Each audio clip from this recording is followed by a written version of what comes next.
Shalom, David. Hey, how's your Tisha B'Av? Tisha B'Av, I'm caught in two worlds because on one hand, we're obviously thinking about what we don't have, the cup which is not full. There's no Bet HaMikdash, there's lots of enemies, just a few million Arabs around who want to destroy us. But look where we've come in 2,000 years. Rabbi Akiva, when he was around, there was destruction. There was no sovereign Jewish state.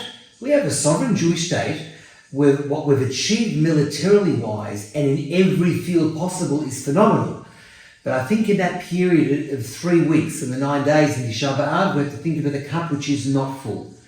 But overall, I think we're moving forward in an amazing way. Hamas is more or less destroyed. We've got the last rung on the ladder. The last step has to be taken now.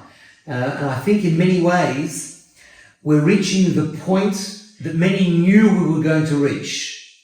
What do we do about the last few hostages? And it's a tragedy that we should be screaming and crying to Hashem every single day.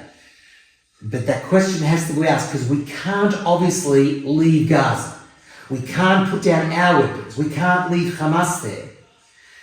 And we have to think at the national level. At the national level, Hamas has to be destroyed. They can't be lifted. And the only way to do that, I guess, is going in and taking over the whole of Gaza. We're reversing Oslo in many ways. That's right. We're going back at some point.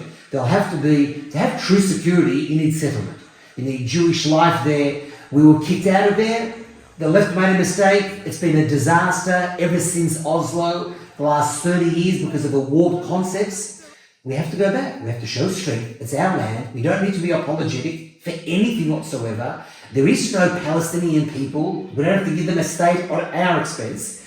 And if it means going in, if it means an extra month, 2 months, 3 months to get them out from underneath, to get back hopefully all the hostages, then great. If not, it will be a nightmare and a tragedy that we'll be crying over. But the state of the country, of the nation, has to be the top priority. That's for sure. It's very interesting. This week is the 20th anniversary of the expulsion of Gaza. And it's this week that the leaks have started coming out that they are planning to reoccupy all of Gaza. And it's not, I don't think by accident, that it trickled out this week. That there seems to be a realization. I noticed the polls on this type of issue in the Israeli press that a majority of the Israelis realized that this engagement was a mistake and led directly to October 7th. That was the root cause of all of our issues right now. On Tisha B'Av, I have to say, it was, we're always looking for movies and nice talks, what to do to fill the fast day in. And of course, I went back and looked at some of the pictures from Netzer Chazani, from the Yishuvim down south, from Netzarim. We were caught in one of the other neighborhoods there in Maimon. They wouldn't let us get into Gush Katif at some point in time. But in my mind, I can't get out of the convoy of the bodies they brought from the cemetery. For this so-called peace that was a disaster that brought nothing but rape and pillage and burning and destruction that we haven't seen since the Holocaust, to uproot Jewish cemeteries for the sake of peace, the synagogues. There are certain things that will never leave my mind. One is the menorah, that they're taking down, they're carrying it out. Because I was at the Netzarim. That's right. But the bodies, when they came finally to Yerushalayim, had to be reburied on Har HaZeitim.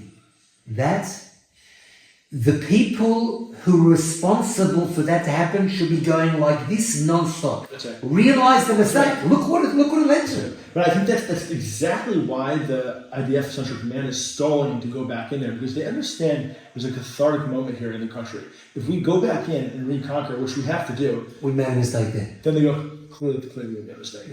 Well, many in the left have woken up. The country we have definitely moved to the right. There are still these Kaplan lunatics that are still rioting and protesting and thinking the country's behind them, claiming anarchy when they're creating anarchy and not respecting the fact that there is a democratically elected government and doing what the majority of the country wants to see happen.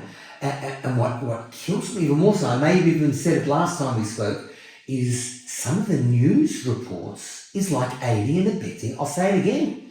Aiding and abetting the enemy. Talking about starvation as though that First and foremost, be with the Jewish people, be with the Yitzhak, be with the army. We're starving people, the most moral nation in the world, with the most ethical army in the world. Which country in the world feeds the enemy? Which country in the world drops pamphlets? We're about to come in, telling the enemy we're about to come.